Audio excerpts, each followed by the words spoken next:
பா, ஒரு எறும்பு கடிச்சா என்ன வலி வலிக்குது. ஆனா ஒரு 3 மணி நேரம் ஒரு அட்டைப்பூச்சி நம்ம காலையே கடிச்சிட்டு இருந்தா எவ்வளவு கஷ்டமா இருக்கும். அதே மாதிரிதாங்க பிரிட்டிஷ்காரங்களை எதிர்த்து நம்ம ஐயன்யாபடியில சண்டை போட்டுட்டு இருக்கிறப்ப 3 மணி நேரம் ஒருத்தர் காலை ஒரு அட்டைப்பூச்சி கடிச்சுக்கிட்டே இருந்திருக்கு. ஆனா அந்த வலியும் தாண்டி அவர் தொடர்ந்து சண்டை போட்டே இருந்திருக்காரு. பூ அருந்துற நேரம் பார்த்து ஒரு இடைவெளி விடுறப்ப என்ன பண்ணுறேன்னா அவருடைய பூட்ஸ் கால் அந்த ஷூ வந்து பார்த்தீங்கன்னா இப்போல்லாம் அந்த வெட்டினரி டாக்டர்லாம் போட்டிருப்பாங்கல்ல அந்த மாதிரி ஒரு ஷூ தான் அப்போ அணிஞ்சிக்கிட்டு போர் தொடுத்துருக்காங்க. அதை அதாவது வேர்க்கும் அது.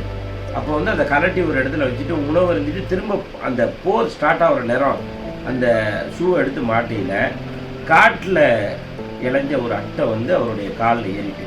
ஆனால் போர் நடந்துக்கிட்டு இருக்கு, ஆயுதேந்தி போர் நடந்துக்கிட்டு இருக்க பதுங்கு குழியில் உட்காந்துட்டாங்க. அட்டை கடித்து கால் வழியாக உள்ளே போயிடுச்சு. உள்ளே போய் அந்த ஒரு 3 மணி நேரம் கொடுப்பாங்களாம். 3 மணி நேரம் ஒரு போர்.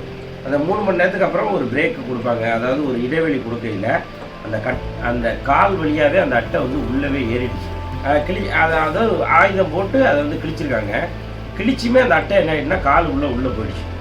உள்ளே போனோடனே அதுக்கப்புறம் பார்த்தீங்கன்னா அந்த அட்டையை வெளியாகிறது ரொம்ப சிரமப்பட்டுக்கிட்டு இருக்கல. பள்ளி மாணவன் சிறு மாணவன் வந்து ஒருத்தன் வந்து என்ன சொல்கிறான், தீக்குச்சி கொளுத்தி வச்சாதான் அந்த அட்டை சூடு கொடுங்க, கீழே கொளுத்தி வச்சிங்கன்னா ஒரு வேளை சுருட்டிக்கிட்டு விழுந்துடும். அதுலேருந்து என்ன அப்படின்னா அந்த அட்டை சுருட்டிக்கிட்டு வெளியே வந்துருச்சு. ஹலோ. சொல்லுமா. நான் சாப்பிட்டேன். காலையில் தாம்மா ஃபோன் பண்ணேன். நைட்டு கிளம்பி வரேம்மா, நாளை காலையில் வந்துடுவேன். சரிம்மா. பாருங்க, 2 நாளைக்கு முன்னாடி தான் வீட்டில் இருந்தே வந்தேன். காலையிலேருந்து அம்மா 2 தடவை கால் பண்ணிட்டாங்க.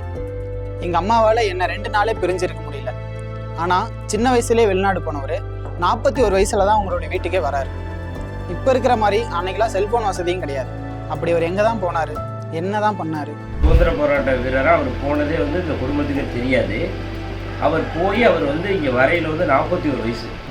இப்போ அந்த காலகட்டத்தில் பார்த்தீங்கன்னு வச்சுக்கலாம், ஒரு 25 வயசில் ஒரு கேட்டிங்கன்னா நம்ம தம்பி போனோம் வரல, இனிமேல் வருவானா வரமாட்டானான்னு இருக்கிற காலகட்டத்தில் ஒரு 41 வயசுக்கு அப்புறம் தான் அவர் வந்தார். ஆனால் அவர் எந்த வயசில் வந்து அங்கே போனாருங்கிறது தெரியாது. ஆனால் அவர் வந்து எங்கள்கிட்ட சொன்ன செய்தி என்னன்னு கேட்டிங்கன்னா, அவர் சிங்கப்பூரில் ஒரு ஒருங்கிணைந்த ஒரு சுதந்திர போராட்ட வீரரை ஒருங்கிணைத்தார், சுபாஷ் சந்திர போஸ் நேதாஜிங்கிறவர்.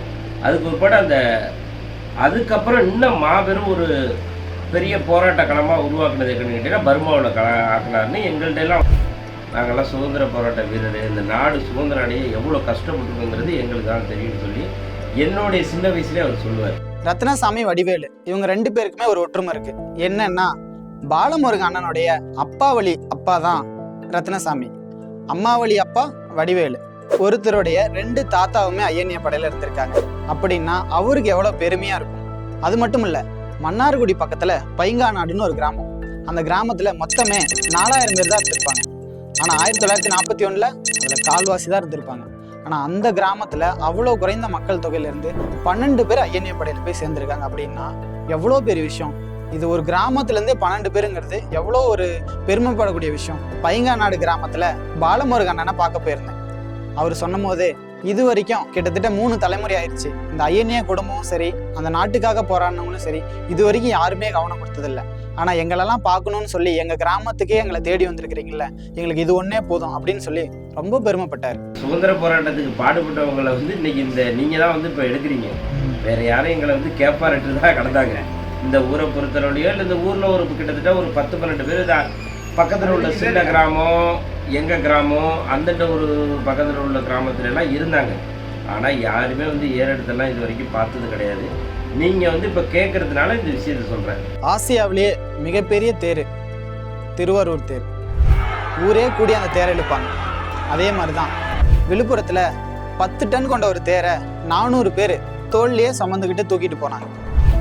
இதே மாதிரி தான் பல்லாயிரக்கணக்கான தமிழர்கள் நம்ம ஐயன்யாபடையில் சேர்ந்து நம்ம நாட்டுக்காக தங்களையே அர்ப்பணிச்சிருக்காங்க. நிறைய பேர் தன்னுடைய உயிரையே தியாகம் செஞ்சுருக்காங்க.